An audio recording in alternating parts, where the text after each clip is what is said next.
Angel. So ayan, katatapos lang natin magtawag nito, mag-grounding.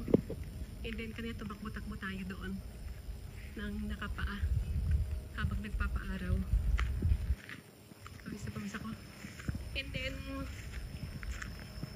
yun nga, kahapon kasi sa live natin, sa live na Infinite Divine. So marami nagtatanong no, kung okay lang daw ba yung coffee made from rice. So para sa akin, hindi ko siya i-advise kasi tulad ngayon marami ng nila yung coffee, diba?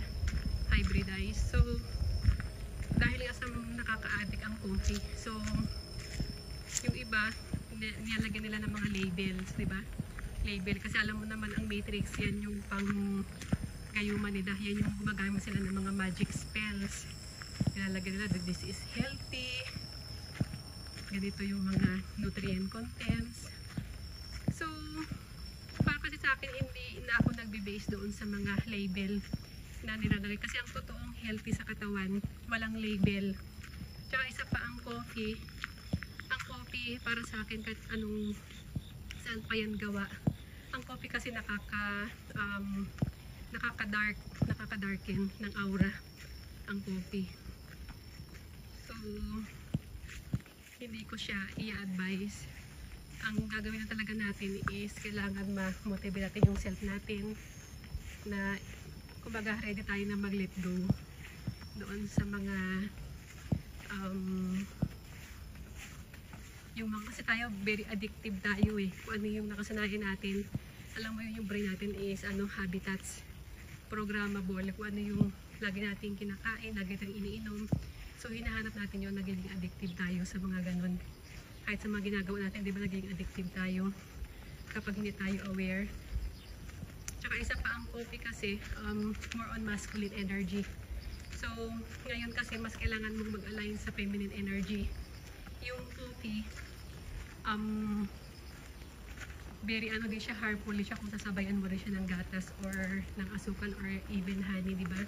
Pero ganun pa man, kasabihin mong black coffee yun, hindi ko pa rin siya i-advise.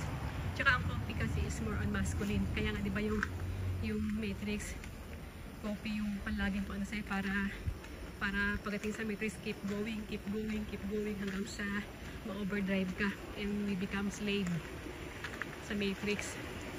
Dahil sa coffee, kumbaga yan yung magastahin mo lang siya, pero what is called inorganic stimulant. So kung tatanungin nyo naman ako, mas sa akin, mas advisable sa akin yung cacao. Kasi yung cacao, ang cacao kasi, kumbaga yung coffee more on do, human doing. But when it comes to cacao, ang cacao naman is more on human being. So mas makakakonek ka dyan sa feminine energy. Kaya yung cacao din, once na it is raw, at saka yung talagang raw cacao na yung pure and organic. So napakataas na mataas ang frequency ng cacao. Nasa mga, I think nasa 15 above megahertz ang cacao.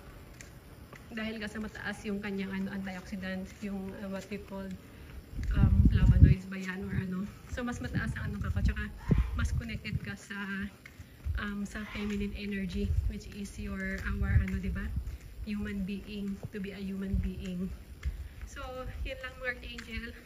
Thank you. Hope na nakatulong yung ating sharing ngayon.